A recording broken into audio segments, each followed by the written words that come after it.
Y durante varios domingos estuvimos conociendo a los diferentes precandidatos que se presentaban en nuestra provincia, en la provincia de Santa Fe, para las elecciones PASO que fueron el domingo pasado. En este momento ya estamos en comunicación con Lucio Guberman, que es un gran consultor político. Buenas noches, Lucio, ¿cómo estás? Natalia Mejía Saldaña te habla. Hola Natalia, buenas noches, ¿cómo están? Bien, todo bien, estoy acá con mi coequiper Fabricio Navone y bien, como decíamos, fueron las PASO la semana pasada. ¿Qué análisis vos como consultor político nos podés hacer brevemente de lo que dejaron estas elecciones? Bueno, a nivel país, claramente dos cuestiones. Una tasa de participación importante, aún en pandemia, y una elección desfavorable para el gobierno que, bueno, estamos todavía viendo las consecuencias de ese llamado de atención de la ciudadanía. Lucio, ¿cómo estás? Muy buenas noches. Se te nota un poquito más grandecito, está como agrandado, no sé si será el Zoom, si será la pantalla, pero viene de hacer un golazo de media cancha. Pero bueno, no sé si quiere hablar de eso usted. Le quería preguntar sobre, en esta incertidumbre, en estas horas de incertidumbre, porque no sabemos cómo termina la novela, no sabemos cómo termina el capítulo, ni la temporada mucho menos. ¿Qué vislumbras vos por la historia que conocés de la Argentina institucional? ¿Cómo puede seguir esto? Bueno, a ver, los que conocen la historia de Argentina saben que es impredecible este país. Antes decían que Borges planteaba que los peronistas eran incorregibles, ahora dicen que no solo los peronistas, sino que los argentinos son incorregibles. Entonces, predecir lo que hace la Argentina colectivamente es bastante difícil. No quiero correr el riesgo de hacer pronósticos, sí lo que creo que todos debemos tener calma y procesar todo lo que está pasando de una manera democrática, plural, y leer bien lo que dijo la gente en las urnas. Digo, la gente claramente se ha quejado, ha puesto una llamada de atención muy fuerte al gobierno y le ha pedido a la oposición también que empiece a generar un camino de responsabilidad y de crítica constructiva. Entonces, esperemos que cada uno en el rol que le toca después de esta elección esté a la altura de las circunstancias. Lucio, ¿qué análisis podés hacer con este factor, ¿no?, que sucedió, por lo menos acá en la ciudad de Rosario, donde vimos que grandes periodistas, que figuras muy reconocidas, hicieron una gran elección? ¿Por qué sucede esto? ¿Cuál es el análisis que vos nos podés hacer? De la grilla rosarina de final hay cinco candidatos, de los cuales 4 tienen una relación muy fuerte con el periodismo en su vida. Sí. Con lo cual, evidentemente, la impronta periodística, digo, no se sabe si fue una elección o fue el Día del Periodista, el domingo pasado, contrario. Pero fuera del chiste, digo, me parece que lo que implica la aceptación de periodistas en una grilla política tiene que ver con la sensación que tiene la gente, esa de que el periodista siempre está ahí, ¿no? Vos cumplís todos los días una aparición en un mismo lugar a una misma hora, ¿no?, por el mismo canal, decía alguno, y esa continuidad le genera confianza a la población, y eso es lo que le está pidiendo la población a la política. Los queremos ver siempre en el mismo canal, en el mismo lugar, y cuando los necesitemos quiero que estén ahí. Y como no lo vienen consiguiendo de la política, bueno, se ha aceptado la renovación desde el periodismo de esa promesa. Ahora, también los periodistas vueltos a política van a tener que cumplir con el rol político una vez que son elegidos. Pues, cuando vos haces un paneo más amplio, tenés que en Santa Fe, Carolina Lozada y Marcelo Lewandowski también, que no provienen directamente de la política, sino del periodismo. Javier Milei en Capital Federal, como esos que irrumpen en contra del discurso de la política, denunciando las castas, etc. ¿No crees que, además de esa presencia que tienen en los medios los colegas nuestros, también representa el voto enojado con la política, el voto queja, a un pasito del que se vayan todos?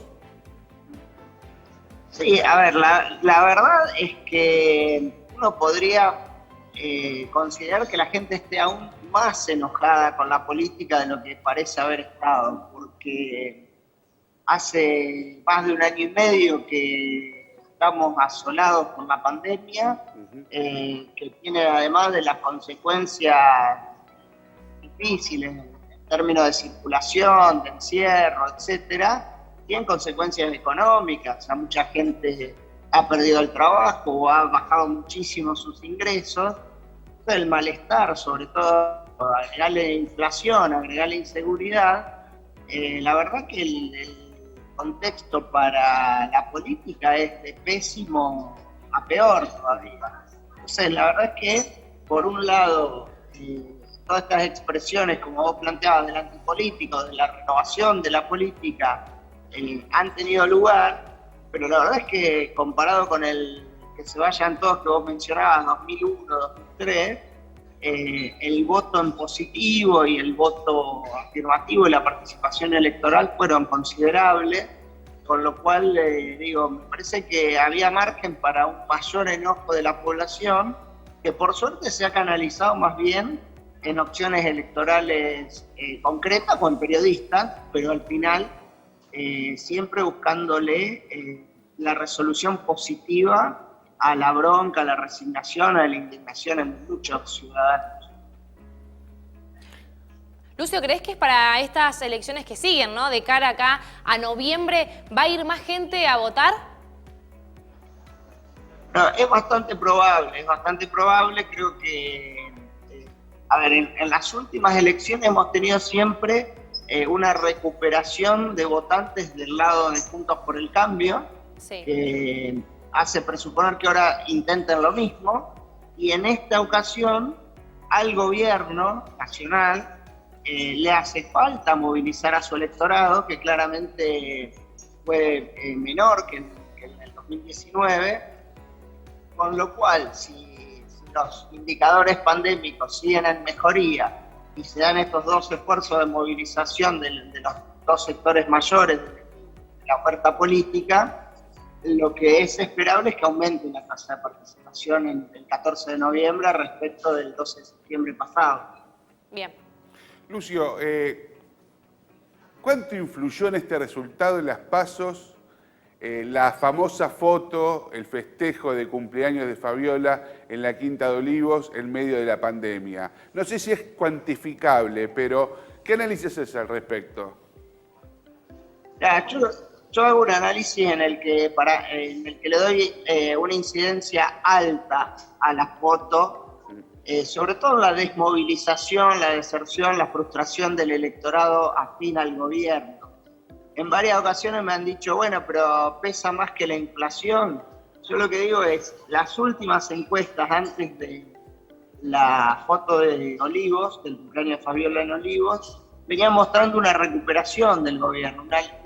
Después de varias mediciones, varios meses de mediciones bastante meseta del gobierno, empezaba a haber cierto repunte. Chiquito, pero consistente, en el sentido de que encuestas hechas por consultores que habitualmente trabajan para la oposición le daban una mejoría y se publicaban en medios que no son afines al gobierno. O sea que había pocas dudas de que se percibían las mediciones una mejoría del gobierno, aún con la inflación que sigue en curso y demás.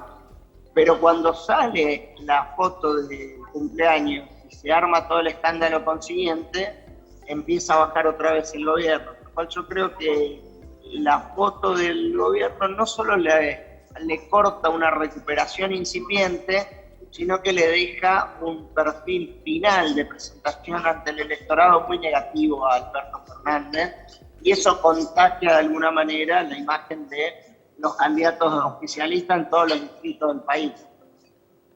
Bien, Lucio, bueno, bastante claro el panorama que planteás, el análisis que haces, siempre es muy gustoso escucharte.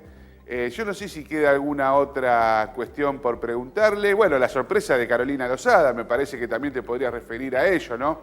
Estamos hablando de una interna muy competitiva, había 4 listas, de las cuales había muchas incógnitas, porque Maxi Puyaro, que venía del Frente Progresista, bueno, cómo la gente iba a reaccionar frente a ese salto. Fede Angelini, que ganó todas las internas que hubo en Cambiemos, poniendo su figura al frente. Y bueno, Carolina Lozada, que aparece allí y al final se lleva la victoria.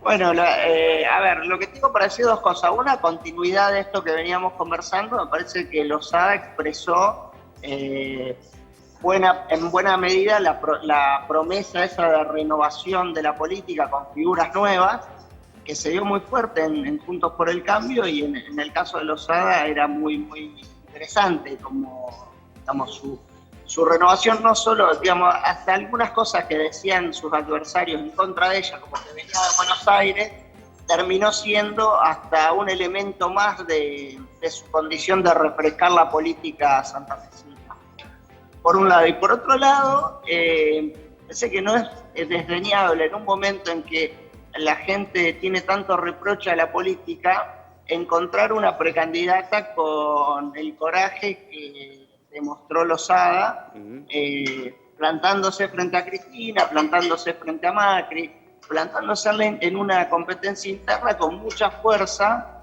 y dejando a las claras que se trata de una candidata a tener en cuenta justamente por esa presencia, por esa decisión, que muchas veces se extraña en algunos políticos que se fueron descremando, y con Lozada vuelve a aparecer un plato fuerte para la política santafesina.